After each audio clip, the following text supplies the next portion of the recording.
So good evening and welcome to the United States Geological Survey. I'm Diane Garcia and I work with our Science Information Services, and I'm really glad to see you all here for our November public lecture. Before I introduce our speaker, I want to let you know that we are going to be having a December talk. Yay!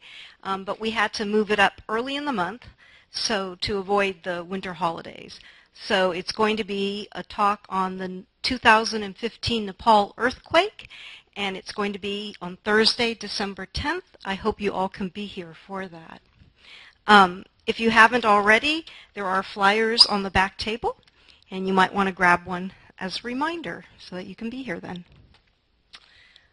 But what we're really here for is tonight's lecture, which is Waterbirds in a Changing Landscape, Evaluating Avian Response to the West Coast's Largest Tidal Marsh Restoration Project. And it's going to be presented by Dr. Susan de la Cruz.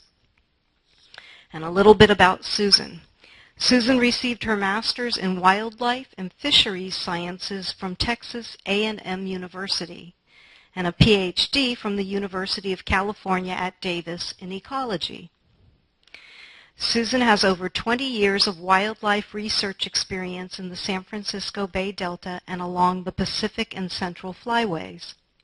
She is the senior researcher at the San Francisco Bay Estuary Field Station in Vallejo, California, where she oversees and directs research activities.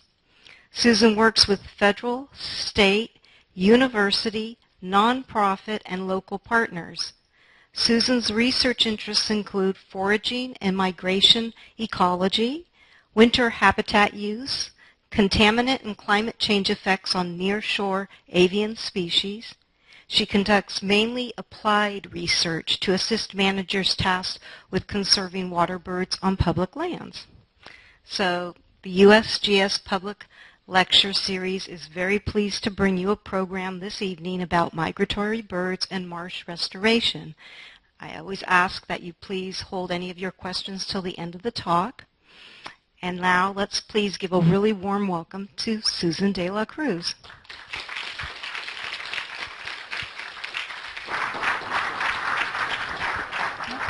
Am I on? Oh, good.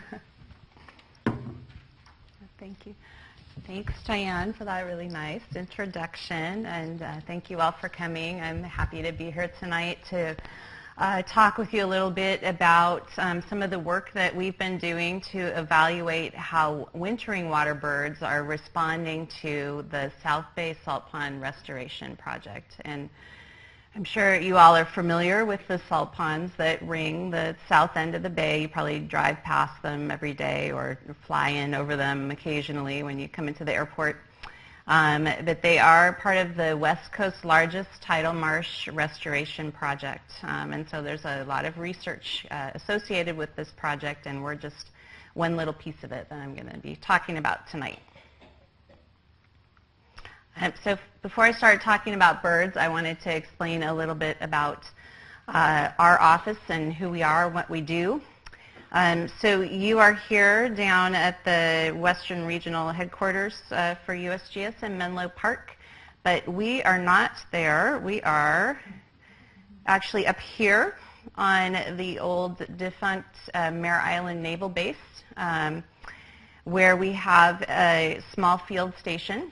And then we also have a satellite office down at the San Pablo Bay National Wildlife Refuge, as they kindly let us work with them there, and that's where we have our field crew who does all the heavy lifting and goes out and does the field work on the South Bay ponds.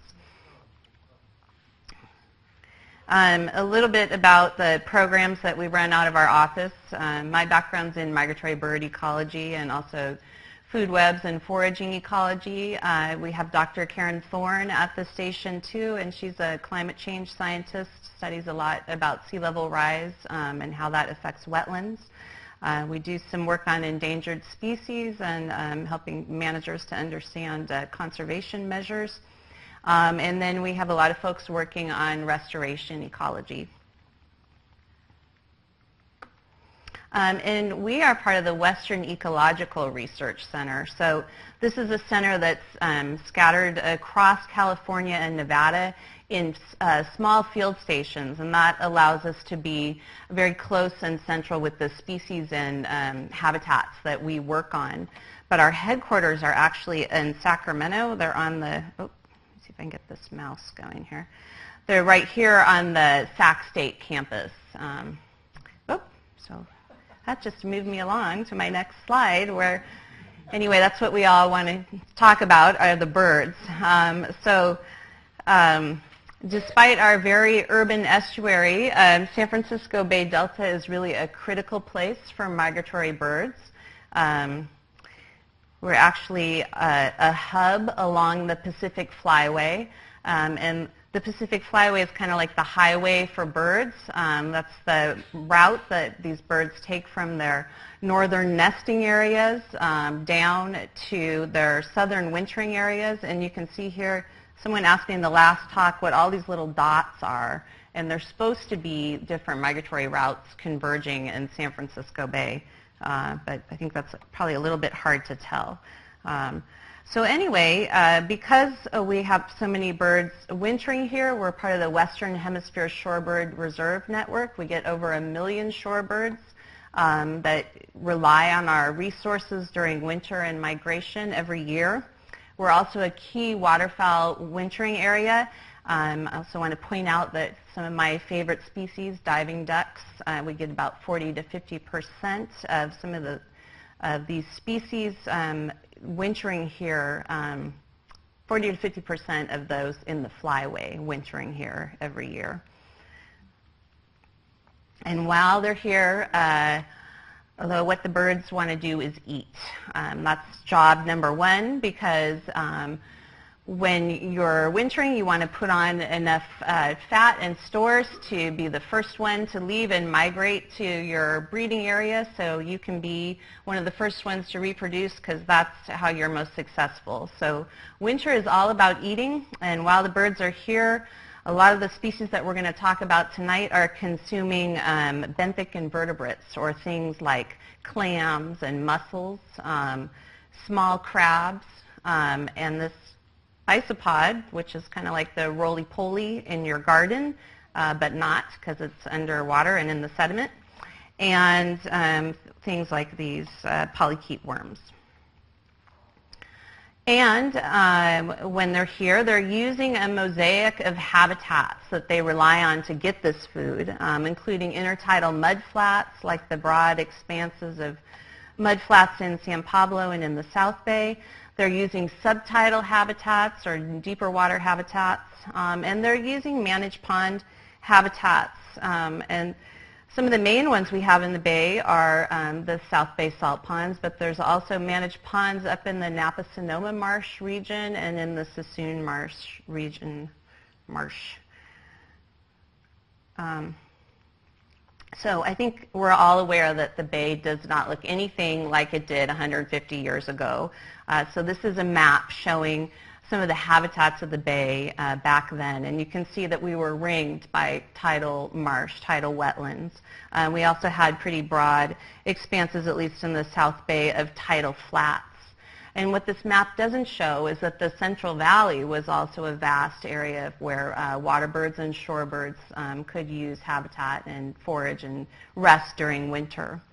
Fast forward to today, we've lost almost 90% of our tidal wetlands around the bay. So you can see a lot of that has gone to urbanization, but also has been converted to salt ponds, the ponds that are in the South Bay, and to managed marsh in the Sassoon and North Bay areas. So this talk is about the South Bay Salt Pond Project, and the genesis of this project was really when the ponds were acquired in 2003, when the companies that produce salts in them decided that it was no longer really feasible to produce salt anymore and put them up for sale. And a large consortium of public and private folks found that this was a really good opportunity to try to restore some of that habitat that we lost. So they got together, and the total purchase was over 16,000 acres, most of which were in the South Bay. And as I said, most of the money was put up by the state of California, but also the federal government and private foundations. So the goal of this project from the start has been to restore some of that habitat that's been lost, create recreation access for the 3 million, I'm sure it's more than 3 million now since this was written even, plus people that are in the South Bay and looking for outdoor recreation, and to provide flood protection for Silicon Valley and the surrounding area. So this is a map of the project area, and you can see there's 3 pond complexes. Get my arrow up here. So this is Eden Landing, and that's managed by the California Department of Fish and Wildlife. And then Ravenswood and Alviso complexes are managed by the U.S. Fish and Wildlife Service. And then someone pointed out in the last talk that I did not talk about this broad expanse of white ponds, and those are actually ponds that are still in production. Those are run by Cargill, so they're not part of the South Bay Salt Pond Project. But all told, there's 53 ponds that are part of the project. So there has been some initial restoration that's gone on since the purchase, and you can see some of that marked on the map here, a little bit of opening up ponds for tidal flow, a little bit of public access. But mostly the project is moving forward taking kind of a phased approach, and that's because there's a balancing act going on between tidal restoration and managed ponds. On the one hand, a lot of historic bay and delta tidal wetlands have been lost to development, and a lot of the species that were dependent on these marshes, like California clapper rail, which is now Ridgway's rail, black rail, salt marsh harvest mouse, are now on the threatened or endangered list because these habitats are nearly gone. And this end of salt production represents this huge opportunity to restore these large areas to tidal wetland. But on the other hand, these ponds have been used now for hundreds of years by migratory shorebirds and waterfowl that need these open pond areas, and it's actually acting kind of as functional replacement for habitats that have been lost to urbanization and changes around the bay and in the Central Valley. So we know that restoration will result in far fewer of these ponds being available to those birds. So the project is proceeding by looking at alternative scenarios. The goal is to restore between 50 to 90% of the former salt production ponds to tidal marsh while maintaining the rest of them as foraging and roosting areas for migratory birds. So there's kind of a continuum of scenarios, which at the 50% restoration level would look like this if you're looking at the Alviso complex, with a lot of the ponds still managed. And then with the 90%, almost all tidal wetland restoration, it would look something more like this with just a few ponds left. The mouse is not behaving for me tonight. So this diagram is what has been dubbed the stairway to heaven. And it kind of is a catch-all for the adaptive management that's going on in these ponds. This is a 50-year project, and it's being done in a phased approach. So they're going to restore some ponds, open some ponds up to tidal action, and then look at the effect. And they have scientists evaluating not just bird use and changes to bird populations, but fish use, water quality, sediment movements around the bay. So there's really a lot of evaluation, and then This approach allows managers to say, oh, this isn't working, this is the change that I need to make before we move to the next phase. Or are we losing too many birds or fish or certain species that we want to keep? Maybe we want to stop at this much restoration. So that's kind of the overall scheme for the project. So as I said, there's already been some initial restoration in the ponds. They were purchased in 2003, and then almost immediately in 2004 through 2008, they went into an interim stewardship plan in which most of the ponds were managed so that their salinity levels could be lowered to be closer to the salinity of bay water, and also their depths were manipulated. So in effect, providing the best case scenario for birds to use these ponds. And then in 2009 to 2013, phase 1 of the restoration took place.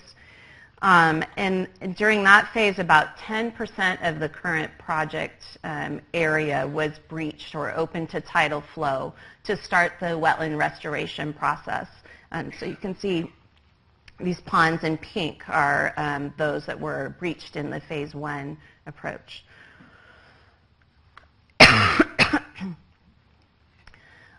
So one of the central challenges for the folks that are managing this project is how do we maintain or improve the waterbird populations that we had in these ponds before the project began, given that this landscape in the South Bay is changing. And this kind of central challenge is what's driven a lot of the research that we do on the South Bay salt ponds. As Diane said, we're very involved with working with managers and trying to answer questions that they need to move forward on habitat restoration or different projects. So looking at this challenge has really shaped some of the research questions that we ask down there. So I'm going to focus the rest of my talk on these 4 research questions, some of the work that we're doing down there, and I'll kind of go through what drives these questions and give you some of the results that we're finding for each of them.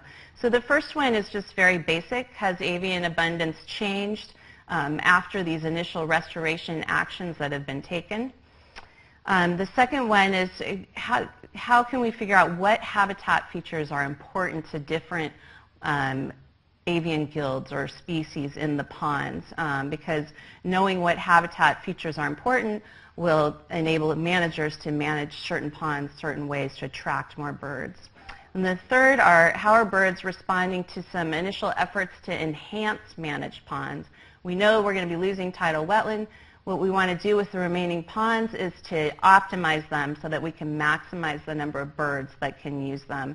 So there's a few things that managers have been trying to do already, and so we're, oh, thanks, I have my water. Thank you. That managers have been trying to do, and we're evaluating those efforts. And then the last question is, will avian food resources change on the mudflats adjacent to the ponds? And I'll explain a little bit more when I get to that question what I mean by that, because that is a real key uncertainty of the project that is something that needs to be investigated before things go forward. So I had one brief slide on our many, many research methods. So this is very condensed. But one of the basic things we have been doing ever since 2002, just before the ponds were purchased, is we've been doing monthly bird counts on all 53 of the ponds that are in the system. And these are grid-based counts. So you see this picture shows there's a 250 by 250 meter grid overlaid on the pond. Birds are counted and identified to species and placed within a grid in that pond, so we know exactly what habitat features are associated with where the bird was in the pond. Every time we do counts, we take water quality of every pond, so we know the salinity, the dissolved oxygen, a lot of other parameters about the water in the pond.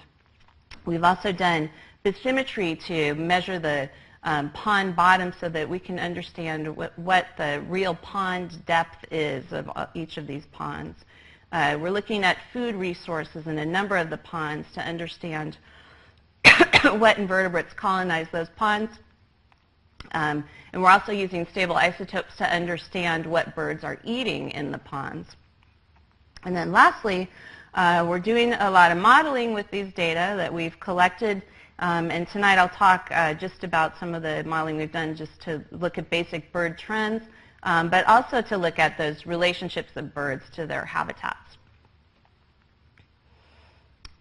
So there's actually over 40 species of birds that are using the salt ponds, and so it's kind of hard to do research on each species. So what we tend to do is group things into what are called foraging guilds. And so, for example, in this picture, there's species from many different guilds all together in a pond. So these are birds that would be in the small shorebird guild. They have short legs, short bills. They're only able to forage in really shallow water and at the very top of the mud. But medium shorebirds have longer legs, longer bills, and they're able to access prey that's slightly deeper in different parts of the ponds.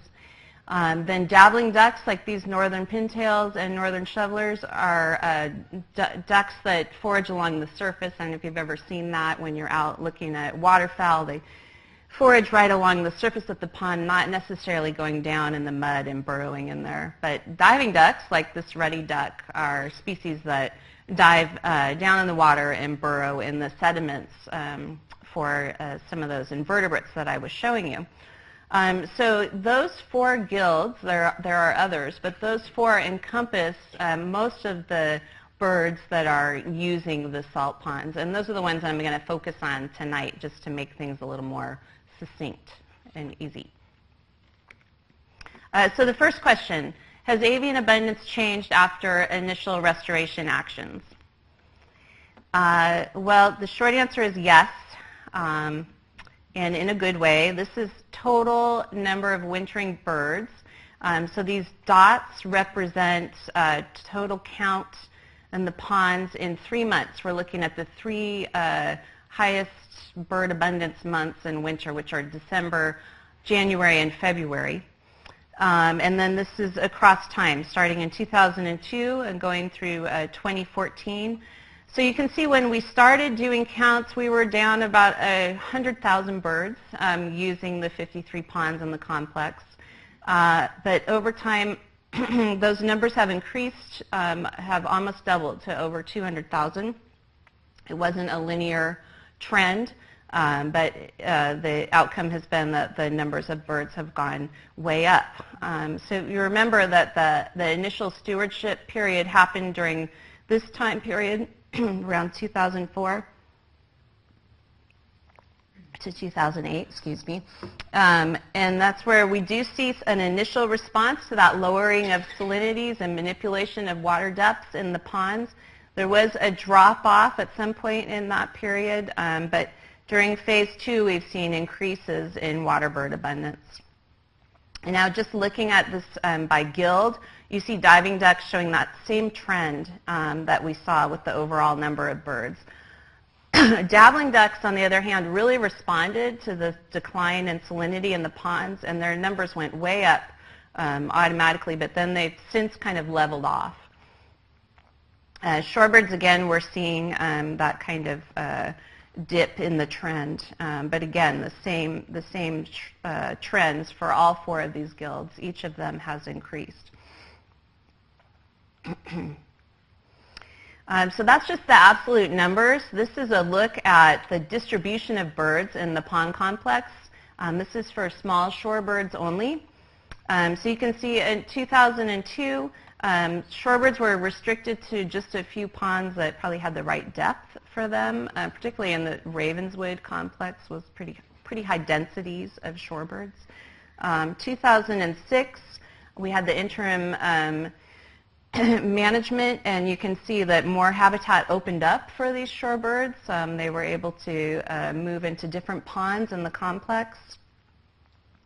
And this is the current kind of distribution of shorebird densities in 2014. You can see that there's a lot of use now in the Eden Landing complex. So this is great to kind of give you a picture of where birds are, but it really doesn't tell you why they're there. And that is really the ultimate question. We need to know that so that we can manage habitats for them appropriately. Oops. So to answer that question, we're using that 12 to 13 year data set that we have, monthly counts from the ponds, and we're using some modeling methods to relate bird densities to different pond habitat features to try to understand what's important to different avian guilds. So I'm just going to show you a few results from that effort. These are modeled average coefficients from the modeling effort, but the main thing to know here is that these are the habitat variables that we looked at, and these bars represent the relationship, the direction and strength of the relationship of bird densities to these variables. So for example, diving ducks were positively associated with depth, so they liked deeper ponds, essentially. Makes sense, and that relationship was pretty strong. This bar here is called a 95% confidence interval. If it crosses over 0, it means that variable was less important. So here's salinity. Diving ducks liked ponds that had lower salinity, and they liked ponds that were not breached yet. They haven't been open to tidal flow yet. They like managed ponds.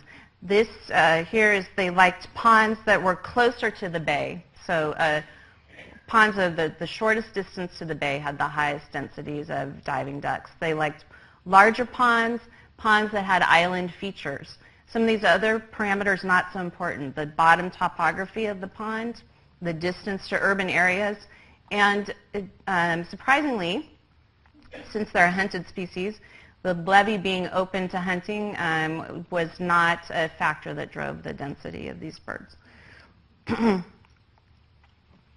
In contrast, if you look at small shorebirds that were foraging, it looks kind of like the opposite story. They like ponds that were shallower, ponds that had been open to tidal flow, also like ponds with islands. You'll find that everybody likes ponds with islands. And they also seem to be in ponds where levees were open to the public. So you can also use this kind of analysis to compare among the guilds. These are foraging and roosting birds from different guilds. And you can see how important pond depth is to these species relative to other guilds and species.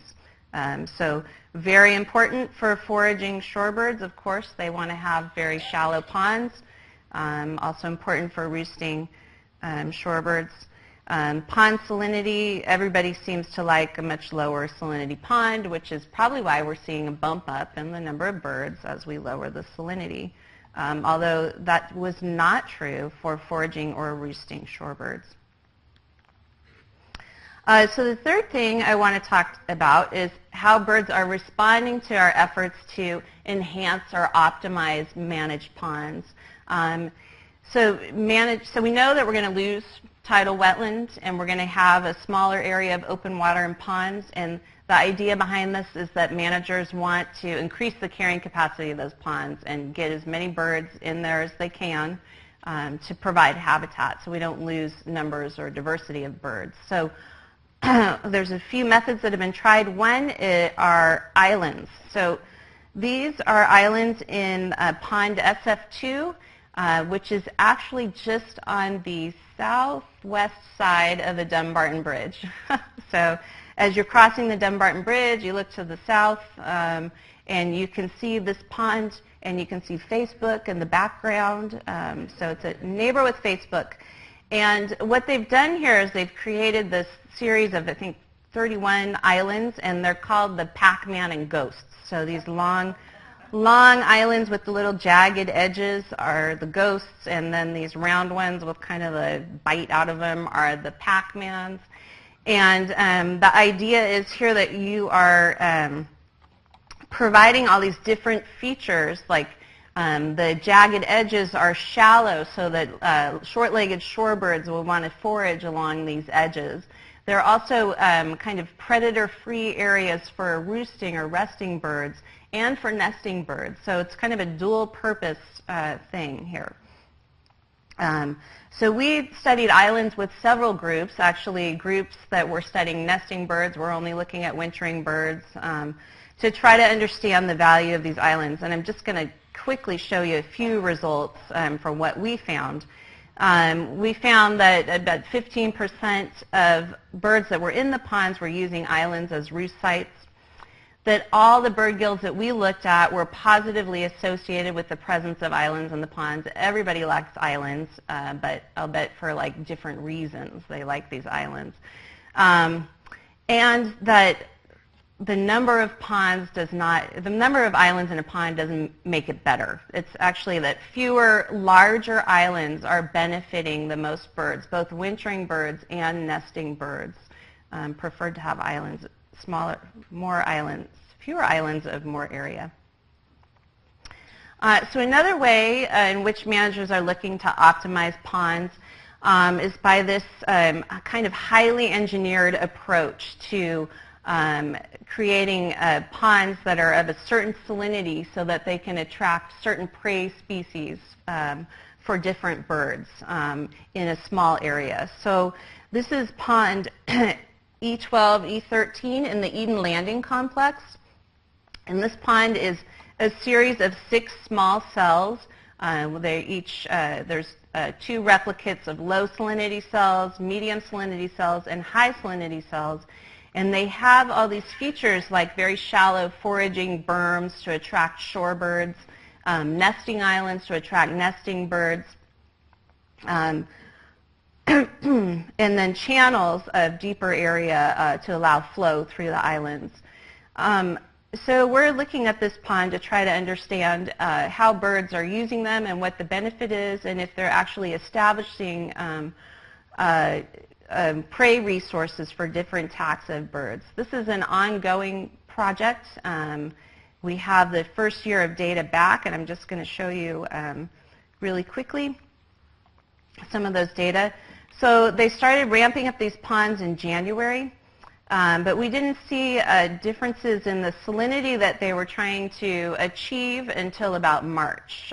So you see these are the low salinity ponds, the medium salinity ponds, and the high salinity ponds. And before March, we had birds using all the different salinity cells, and not in equal abundances, but using them all. But as we shift towards differentiation and salinity of the cells, you get birds using the higher salinity cells.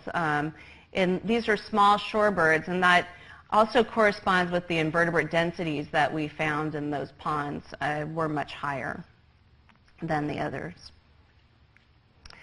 One other method that's being tried is this multi-species pond management. The idea is to try to increase pond utility by just not engineering the pond, the habitat features, but just changing the water levels in different seasons. So water levels are lowered in the summer for endangered western snowy plover nesting.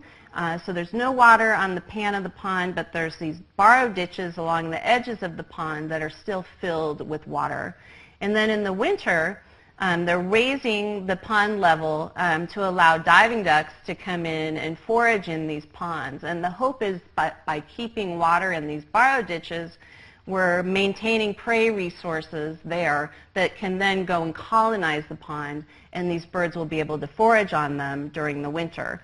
So we're evaluating how well this is working. And here's just a few results looking at foraging behavior and food resources of the diving ducks during winter. So you can see we have 3 reference ponds, and we're comparing them to the 3 project ponds. So these are different invertebrate taxa that we've found, and you can see that the reference ponds have a much higher number of taxa and higher diversity than the project ponds. These are also on the x-axis are pond features. So we're looking at invertebrates in different pond features like the borrow ditch, the natural tidal channels that were left over from when the pond was a marsh, and the pan of the pond. And you can see in the project ponds, the invertebrates in the middle of winter are still concentrated in those borrow ditches. So we're not getting the spread of invertebrates from the borrow ditches into the ponds the way this was intended.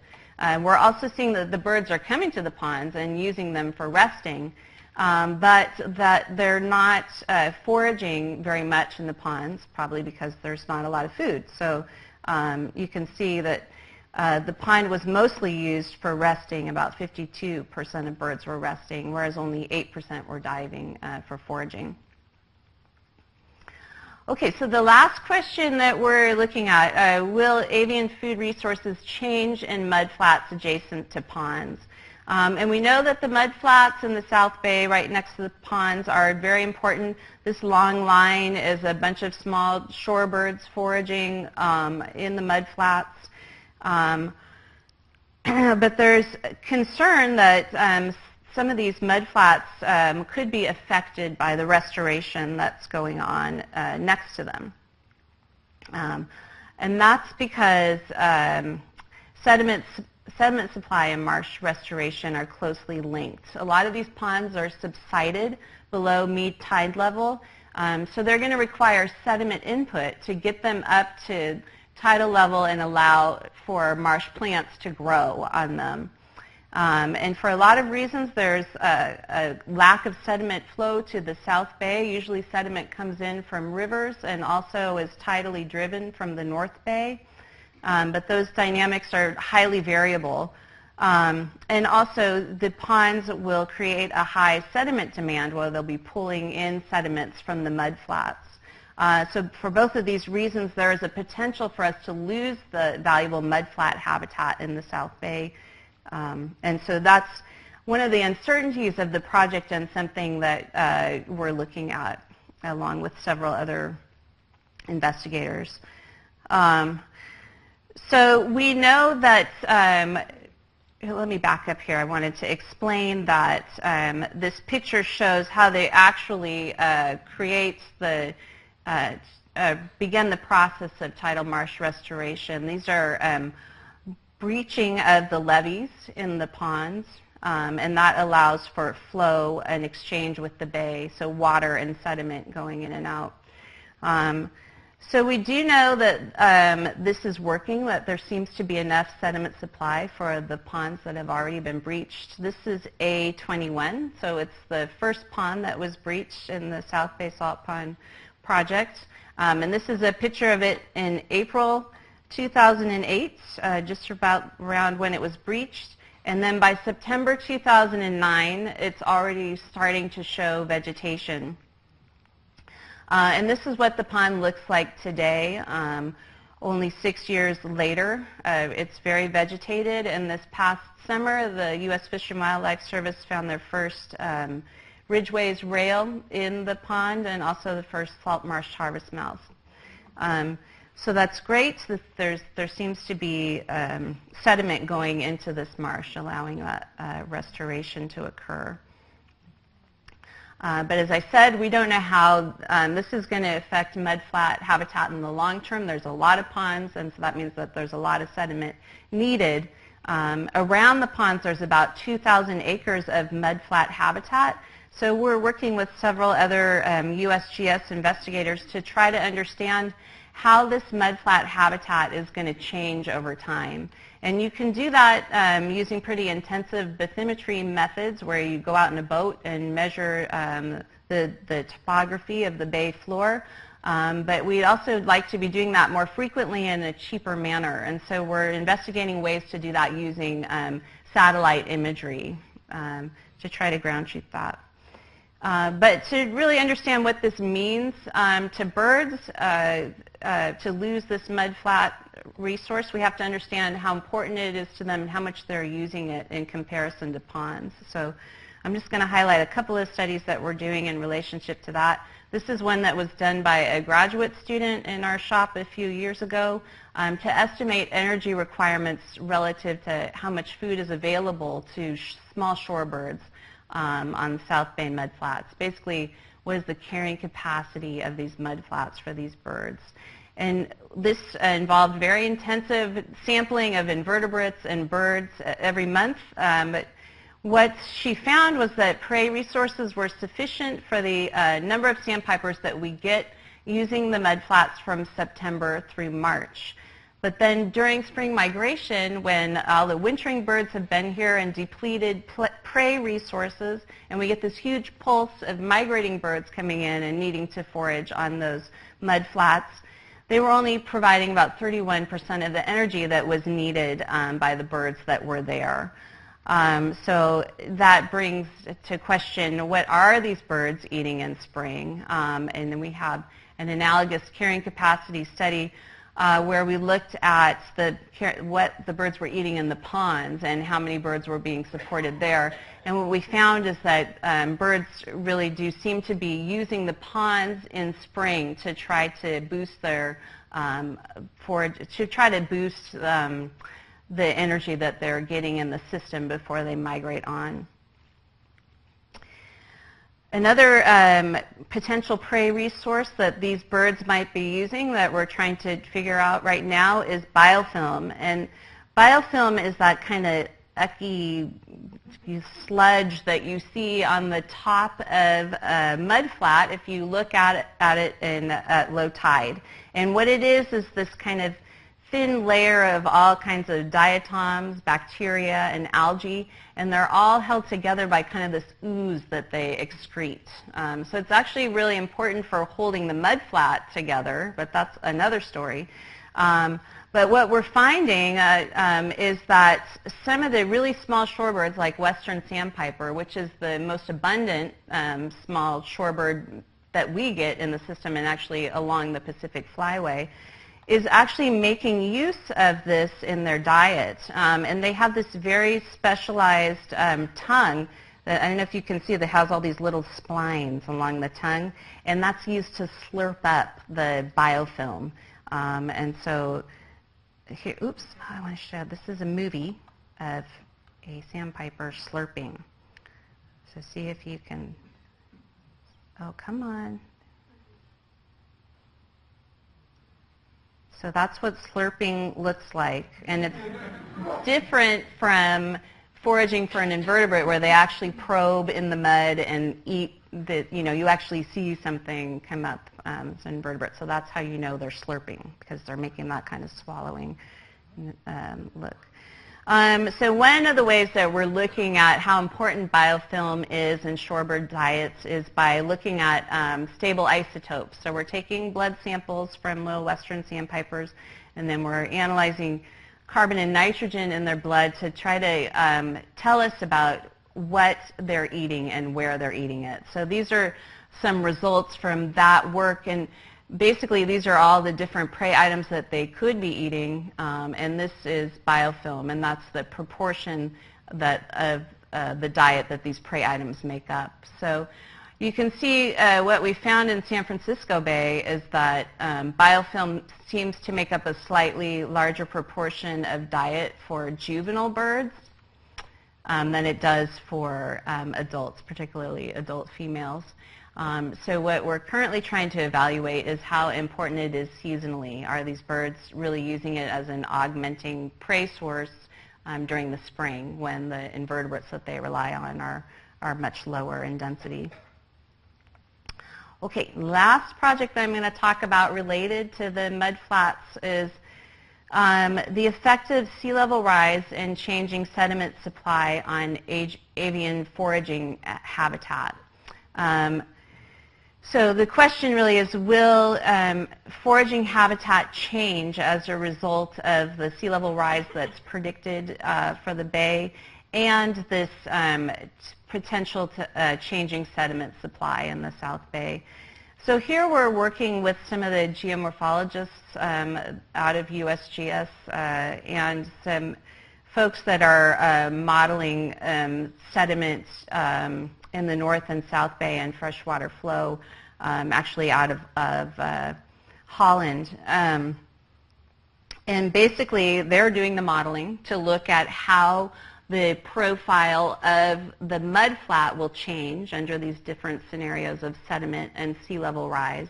And then what we're doing is trying to understand what that will mean for foraging birds, particularly species like small shorebirds that just have this really narrow range of water that they can forage in. So let me give you an example of what we're trying to figure out. So this is the percent of time that the mudflat is exposed and available for a small shorebird to forage on it. And this is, you can see, this is distance from shore.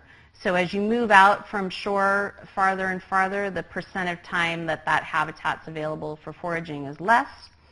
If you add a meter of sea level rise, which is from about the mean projection, you see that at the farther distances from shore, there's basically no time for the birds to forage there.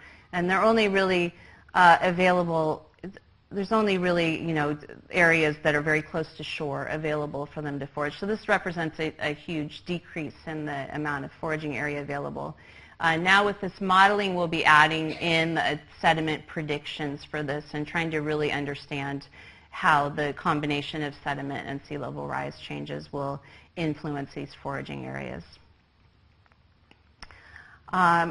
So with that, just a really quick summary of some of the work we're doing. We found that bird numbers have increased with the initial restoration phases of the salt pond project, which is great news, and that's likely in response to management that's really in tune with trying to increase bird numbers. So lowered salinities in the ponds and manipulated depths of the managed ponds. Results from our habitat models suggest that different gills like completely different features in the ponds.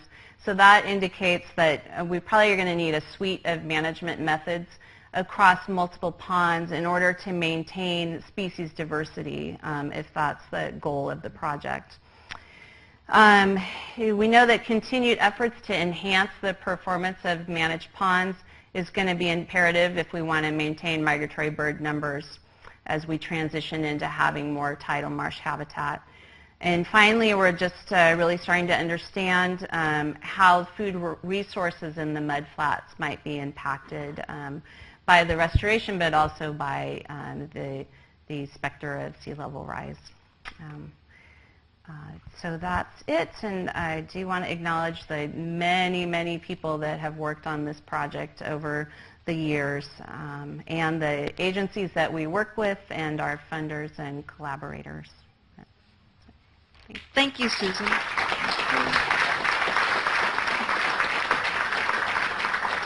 So we do have time for some questions, but we've had some technical difficulties tonight, so I'm going to have to ask you to raise your hand and please wait for me to bring this microphone to you so that our online listeners can hear your questions. Do you have any idea of what is going to happen with the Cargill Saltworks project over on Seaport Boulevard, and also what might be what's going on at Bear Island with the restoration they're doing over there? I don't know what's going to happen with the Cargill ponds. I know they're trying to perhaps develop that area. Is that the area you're talking about? I don't know what's going to happen, though. And the Bear Island restoration has been going on for many years. I know that they recently just did some habitat modifications, but in terms of bird response to the restoration, we haven't actually studied that, but it would be really neat. It seems like that habitat's developing really nicely, but we don't have any data on that spot, so sorry.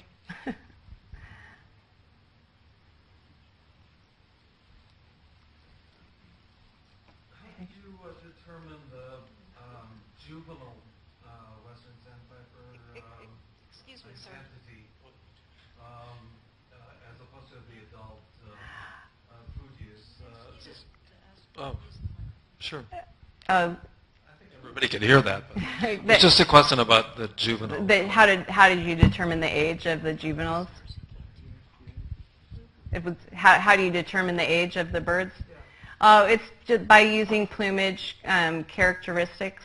There's certain feather patterns and coloration that you can use. Yeah, they're captured with mist nets and then just bled and then let go. Yeah. And also, for a lot of shorebird species, you can use like bill length and morphology to tell male and female. So, yeah, that's basically. Am I correct that the ponds are better for whatever you call the numbers of birds than the managed? The managed ponds are better than the salt marsh in terms of number of birds, and your concern, or one of the issues, is how is the number of birds going to be affected by increasing the amount of land or water that goes into the the tidal marshes, and how do you decide what the right point is if my assumptions are correct? Right. So that is the concern, and the idea is that the project doesn't want to fall below a kind of a baseline number of birds that was set based on what was there when the project began. So actually, we've bumped up to double what was there when the project began. So they're doing pretty well. But as we start to get tidal wetland restoration, those numbers will go down again. And the idea is that we don't want them to go below what we had when the project began. And fortunately, I don't get to make any of those decisions. I just get to say this is what the data show.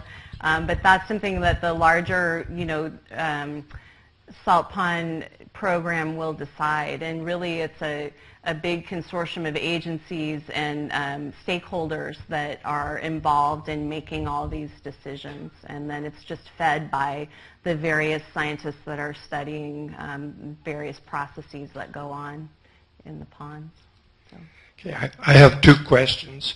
The first one is I'm wondering about the variable salinity in these ponds. Is that controllable? And if so, how do you do that? Yeah, I had that question before too. I guess I'm not explaining that. So basically what's done is there's a series of gates on the ponds, and it's much like how they made salts in these ponds. There's a network of ponds that are all connected, and so they would open the gates from the pond that's closest to the bay and let in tidal waters, and then that water kind of evaporates off, and you increase the salinity, and then you move it to the next pond. So the way that they're controlling salinities now is kind of much the same way. They're able to let water evaporate off. They're basically cooking the pond if they want it to get to a higher salinity. The second question was, at the very beginning, there was a lot of twittering. And what was the bird that was doing that? I think that was the electronic bird. I know. I was thinking that too. It was not a bird. It was no recording. That was our technical difficulties. Okay, thanks for the talk. At the beginning, you had mentioned there were some variables that that the birds either favored or didn't care about. You didn't mention weather or climate, although at the end you sort of mentioned the sea level rise. Yeah. But how about temperature, water temperature, air temperature, or weather, winds, that sort of thing? Yeah, we didn't actually use temperature in that model. We could have in some cases. So we modeled that in different scales. So in some scales we had it measured, and in others we didn't. And at the scale that I was showing you there, we don't have temperature measured to that scale. It could have an effect, but usually temperature is kind of related to pond depth too, and so it's probably confounded with that. And I also suppose it's not really something you can control, and it's going to apply to all your ponds. Yeah, the way you could control it maybe by depth, but yeah, and really some of the biggest drivers are depth and salinity, and then all the other features are what kind of differentiates different species from each other, the different habitat features. Like some like to be closer to the bay and some don't. So. Okay, thank you. Mm-hmm.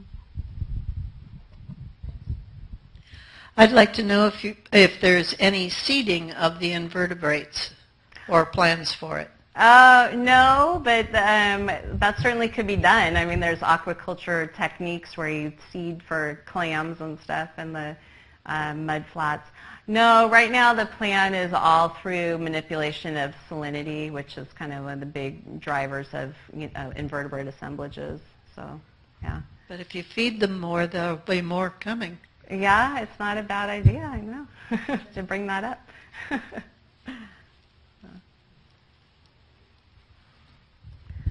May not be directly related to your presentation, but do you have any plans in place for the challenges created with the non-migratory goose population that is growing exponentially now that we are exposing these levees and removing predation, and we have more natural habitat, and unfortunately those guys aren't going to leave, and they just keep leaving spinach Cheetos behind because they have shifted to eating nitrogen-rich grasses, and they reproduce in these wetlands. So any thoughts about that? Yeah, that's a great question. I am not directly involved in any of that, but I know that the U.S. Fish and Wildlife Service is pretty intensely involved in that because it is a big complaint, that they really populations have gotten quite high in some places. And so I don't know of the current management issues in other places. They might, open hunting season for longer or have some kind of culling, but yeah, but I'm fortunately not involved in the management of those geese, but yeah, it's certainly a problem. And there's other species that have responded that, you don't want to see in the ponds, like some gull populations have gone up, and those are actually predators on some of the nesting birds. So there's certainly issues like that to iron out. Yeah. I'm a little confused. What was the purpose to begin with in starting this project? Was it to bring more wildlife to the area? Was it to... For the South Bay Salt Pond project? Yeah.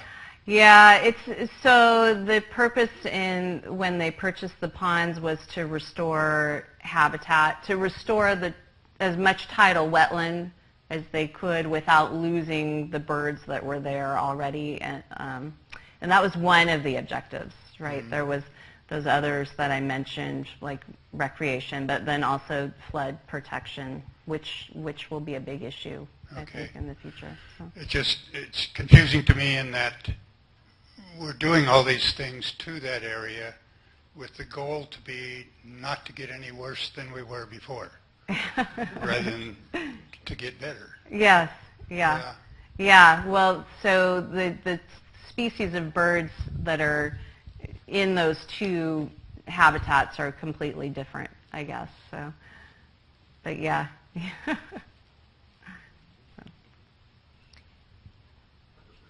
I'm coming.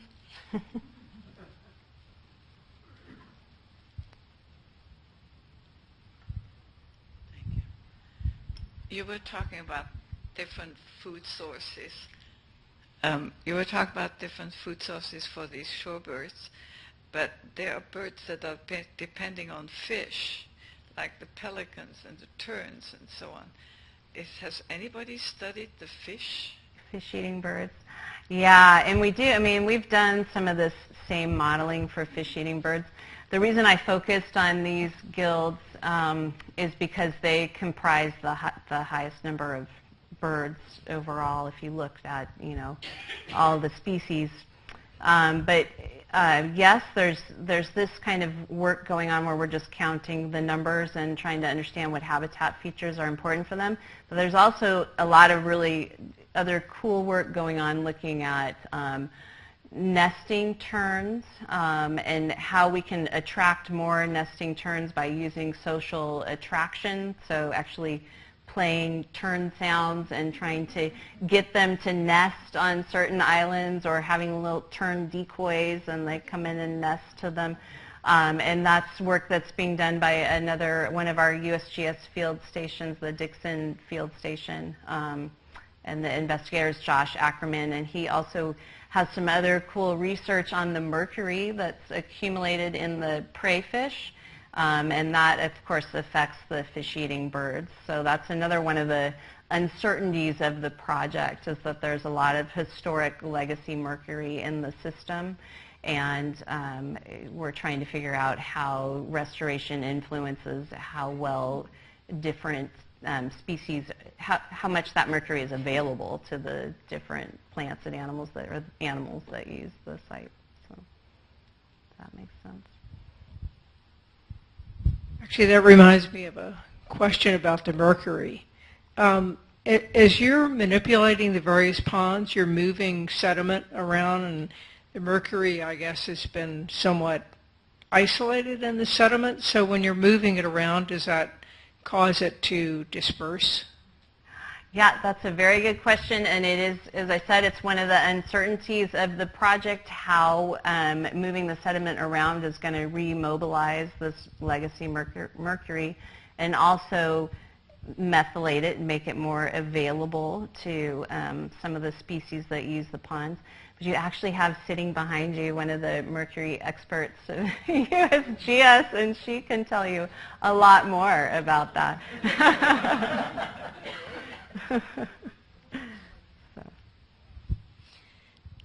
So we have time for one more question if there is one, but if not, that's okay. Oh, we do have it. We have a taker.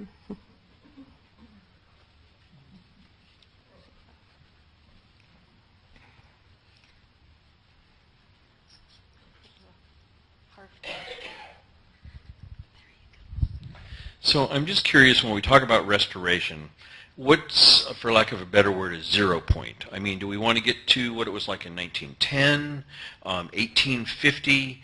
I mean, what's our reference point when we talk about that? Where are we going with it? Yeah, well, I think so. You know, the goal of the project is to get up to as much as 90% of what was 90% conversion of just those ponds, just the ponds that they purchased, right? Because that's all they have. They don't, have any other area to convert. But, what determines where we stop is going to be based on a whole host of things, not just the bird numbers, but things like, water quality, flood protection, things that are going to happen in the next 50 years that we probably can't even anticipate right now. So.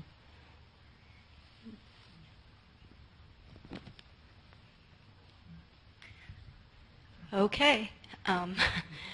I want to just ask everyone to give Susan one more big round of applause. And thank you all for joining us for this lecture, and I hope to see you December 10.